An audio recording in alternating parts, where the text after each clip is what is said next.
কিন্তু দেশটারও সংস্কারের দরকার আছে না নাই? ভাইরা আমার, সময় দ্রুত চলে যাচ্ছে।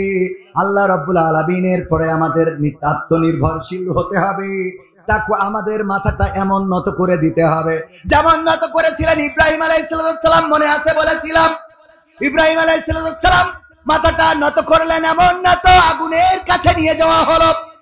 আগুনের কাছে নিয়ে যাওয়ার পরে ভয় পাই নাই, ফেরেশতারা আসলো সহযোগিতা করার জন্য। আল্লাহর নবী বললেন, ফিরে যাও, যে আল্লাহর কাছ থেকে এসেছো, তোমাদের থেকে আল্লাহ রাব্বুল আলামিন আমার অবস্থা ভালো জানেন। এই বলে ব্যাক দিয়ে দিল। আল্লাহ রাব্বুল আলামিন ইব্রাহিম আলাইহিস সালামকে রক্ষা করেছেন, আগুনে পুড়াইছে। কথা কয় না?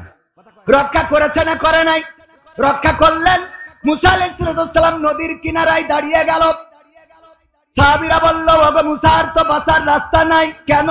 ওই যে ফেরাউনের বাহিনী চলে এসেছে, আর সামনে নদী, এখন হয় সুবানি খাবো, নাই ঘোড়ার পায়ের তলে পিষ্ট হয়ে মারা যাব। মুসা আলাইহিস সালাম বললেন, আল্লাহ বলেছেন, লা তাকনাতু মির রাহমাতিল্লাহ, আমার রহমত থেকে নিরাশ হইও না। আল্লাহ রাব্বুল আলামিন রহমত করেছে না করে নাই? ইউনূস আলাইহিস সালাম যখন পড়ে গেল, মাছ গিলে নিল, পানির মধ্যে ঢুকে গেল, ওই গভীর সমুদ্রের তলদেশে মাছ নিয়ে গেল। মাছের পেটের অন্ধকার, রাতের অন্ধকার আর পানির অন্ধকার, তিনটা অন্ধকারের মধ্যে থেকে ডাক দিল আল্লাহকে। আল্লাহ বুঝি ডাকটা শোনে নাই? আল্লাহ ডাকটা শুনলেন, মাছের পেটের মধ্যে যন্ত্রণা বাড়ালেন, মাছ চলে আসলো নদীর কিনারায়, আবার নিরাপদ গন্তব্যে দিয়ে গেল।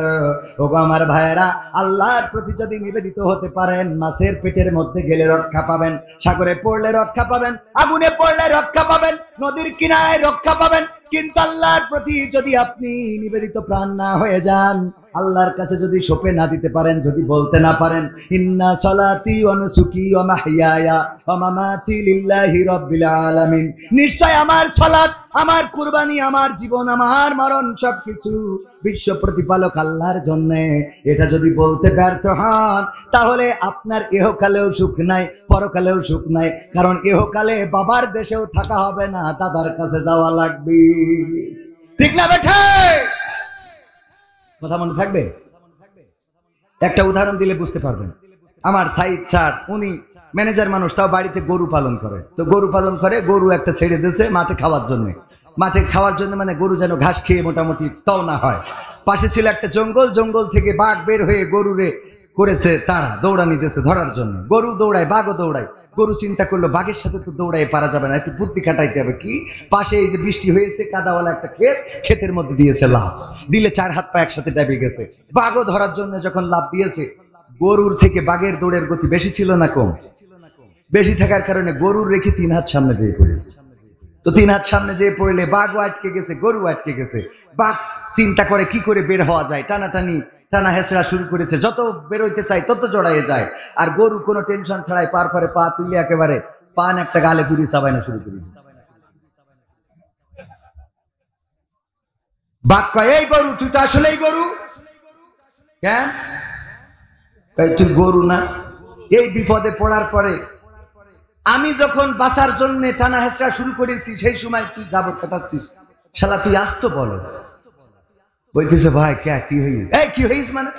তোরে যদি আমি দৌড়ে ধরতাম, তাহলে তোরে খাতাম খেয়ে আমি বেঁচে থাকতাম, তুই মারা যাতিস। যদি তুই দৌড়ে পালাই যাতিস, তাহলে তুইও বেঁচে যাতিস, আমিও বেঁচে যেতাম। কিন্তু এমন একটা কাজ করেছিস, দুইজন এই গর্তের মধ্যে আটকে গেছি, কাদার মধ্যে, এখন না তুই বেরোইতে পারবি না আমি বেরোইতে পারবো। কয়, তা তো অসুবিধা? এখনো কয় অসুবিধা কি? এই কাদার মধ্যে এখন তো আজরাইলের অপেক্ষায় থাকা ছাড়া তো কোনো রাস্তা নেই। কয়, তা অসুবিধা? অসুবিধা কি মানে? আচ্ছা সব বাদ দে, এরপরেও তুই এই বিপদের মধ্যে জাবর কাটাচ্ছিস, কই নাম বাজে সেটা তো জাবর কাটাইনো আসে কি করে? গরু বলছে, ওগো বাঘ ভাই, তুমি আমারে ধরার জন্য দৌড়ানি দিয়েছ, কিন্তু আমার সম্বন্ধে জানো না, বোঝো না। আমি গরু, আমি বলদ, আমি তেমন একটা বুঝি না। তবে আমি বলে দিয়েছি, ইন্না সলাতি ওয়া নুসুকি ওয়া মাহইয়ায়া ওয়া মামাতি লিল্লাহি রাব্বিল আলামিন। বলবো? গরু বলছে, আমি আমার সাইদ স্যারের কাছে মাথাটা নত করে দিয়ে বলেছি, তুমি আমারে গাড়ি টানাইলেও টানবো, নাঙ্গল চষাইলেও চষবো, তুমি যদি বলো দুধ দিতে দেব, তুমি যদি বলো গোসল করতে চলো যাব, তুমি যদি বলো গোয়েলে ঢুকাবো ঢুকবো, তুমি যদি বলো জবাই করতে নিয়ে যাবা তাও নিয়ে যাইতে পারো। যেখানে জবাই করে কুটাপাটা করবা ওখানেও শুয়ে বসে বসে আমি জাবর কাটাবো, কারণ তুমি যদি জবাই করে খুশি হও আমার কোনো আপত্তি নাই। ঠিক না বেঠে? গরু যেখানে জবাই করে ওখানে নিয়ে যাওয়ার পরে ওর যদি দড়ি বেঁধে রাখেন ও টেনশনে আরেক জায়গায় ফোন লাগায়, ভাই আমার তো খেলা পাই না, বলে এটা? না, বলে না, বরং ওখানে বসে শুয়ে জাবর কাটায়। সে জানে যে আমার মালিক যেটা চাই সেটাই হবে। আমার মালিক যদি কুরবানি করতে চায় আপত্তি নাই। গরু বলল, বাঘ ভাই দেখো আমি মাথাটা নত করেছি আমাদের সাইদের কাছে, সে আমার অভিভাবক, তার কাছে সে যখন যেটা বলে সেটা করে দিই। সে যদি আমার নাঙ্গল চষতে বলে চষি, গাড়ি টানতে বললে টানি, আমারে ডাইনে বললে ডানি যায়, বামে বললে বামে যায়, আমারে ব্রেক যখন বলে থামো থামো থামো আমি থেমে যাই।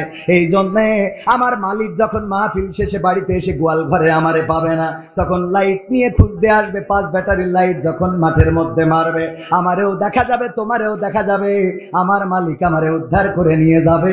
আর তোমার এইখানে পিটাই এই কাদার মধ্যে কবর দিয়ে বাড়ি যাবে। এখন বলো আমি জাবর কাটাবো না তুমি কাটাবা? কথা কি বুঝা গেছে?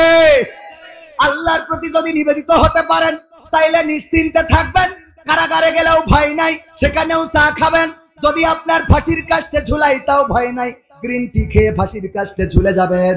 যদি আপনার রিমান্ডে নেই তাও ভয় নাই, কারণ আপনার মালিক আল্লাহ, আমার মালিক আল্লাহ। উনি যদি চান আমাদের রিমান্ডে নিবেন কোনো আপত্তি নাই, উনি যদি চান জেলখানায় নিবেন আপত্তি নাই, উনি যদি চান ফাঁসির কাস্টে ঝুলাইয়ে নিয়ে যাবেন তাও কোনো আপত্তি নাই। মৃত্যুকে বরণ করে হাসতে হাসতে আল্লাহর কাছে চলে যাব। আমাদের অভিভাবক আমাদের উত্তম পুরস্কার দান করে দেবেন, বলেন সুবহানাল্লাহ। আমার আল্লাহ বলেছেন, ইয়া আইয়ুহাল্লাযীনা আমানু লিমা তাকুলুনা মা লা তাফআলুন, ও ঈমানদাররা এমন কথা বলো না যে কথা তোমরা কাজে পরিণত করো না। সূরা সফ 2 নম্বর আয়াত 3 নম্বর আয়াত আল্লাহ বললেন, শুনে নাও, কাবুরা মাকতান ইনদাল্লাহি আন তাকুলু মা লা তাফআলুন। আল্লাহর কাছে এটা অত্যন্ত পছন্দের যে তোমরা মুখে যা বলো কাজে তা পরিণত করো না। আল্লাহর কাছে এটা ঘৃণার, আল্লাহর কাছে এটা রাগের, আল্লাহর কাছে এটা ক্ষোভের। এটা কি হতে দেওয়া যাবে? আল্লাহ যেটা পছন্দ করে না সেটা কি হতে দেওয়া যাবে? আমি স্যারকে বলেছিলাম 12টার ওপাশে কথা বলবো না।